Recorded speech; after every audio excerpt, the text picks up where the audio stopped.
When you finish your road test, the goal is to walk out of the DMV with a temporary license, the document that officially authorizes you to navigate the roads on your own. Passing this exam is not about being a perfect driver. It is about demonstrating that you are safe and predictable. You are showing the examiner that you can follow the rules of the road without needing corrections or intervention. Before you can start the car, you must have your prerequisites in order: a valid learner's permit, a registered and insured vehicle, and your required practice hours documented and ready for review. You also need to be aware of failure points. These are specific, critical mistakes, like ignoring a stop sign or causing a hazard, that result in an immediate end to the test.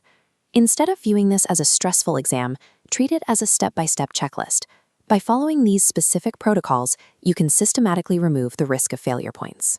The test begins inside the parked vehicle. Greet your examiner professionally and stay focused. This first interaction allows the examiner to see that you are calm and prepared to follow instructions. Before you put the car in gear, go through your physical adjustments. Set your seat distance, fasten your seatbelt, and adjust your rear view and side mirrors so you have a clear view of your surroundings. A common mistake is forgetting to check the mirrors until the car is already moving. Adjusting them while parked shows you are thinking ahead. Once the examiner finishes their pre-drive checklist, they will give you your first instruction to begin the route.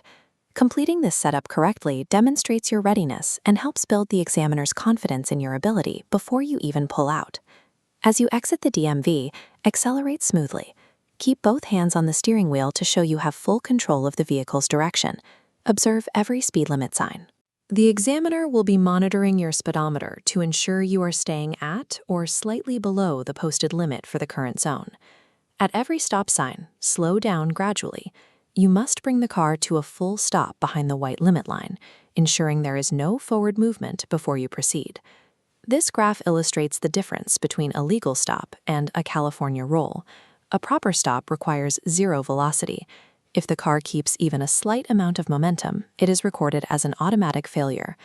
Mastering these stops shows that you prioritize the safety of the intersection over your own momentum. When the examiner asks you to change lanes on a multi-lane road, stay calm and follow the sequence. Signal your intention early. Check your mirrors, then perform a deliberate physical shoulder check to confirm your blind spot is clear. Do not perform a phantom check where you only move your eyes. If the examiner doesn't see your head turn, they cannot confirm that you actually checked your surroundings.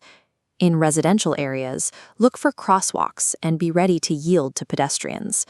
Maintain a safe following distance so you have time to react if the car in front of you brakes suddenly. These exaggerated head movements are necessary because they are the only way to prove your situational awareness to the person in the passenger seat.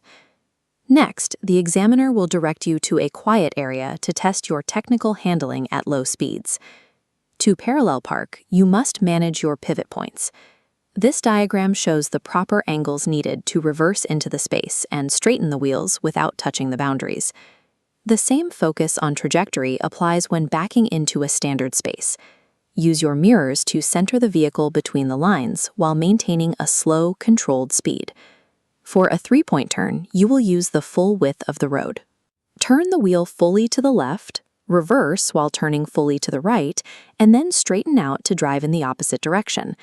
If you strike a curb during any of these maneuvers, it is often considered a critical failure.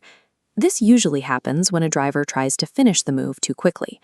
Approach these parking tasks as a test of accuracy rather than speed. Taking your time allows you to make the small steering corrections needed to stay clear of the curb. Finally, you will return to the DMV parking lot. Once you are in the designated spot, set the parking brake and turn off the engine. The examiner will tally your score on the grading sheet and officially conclude the test.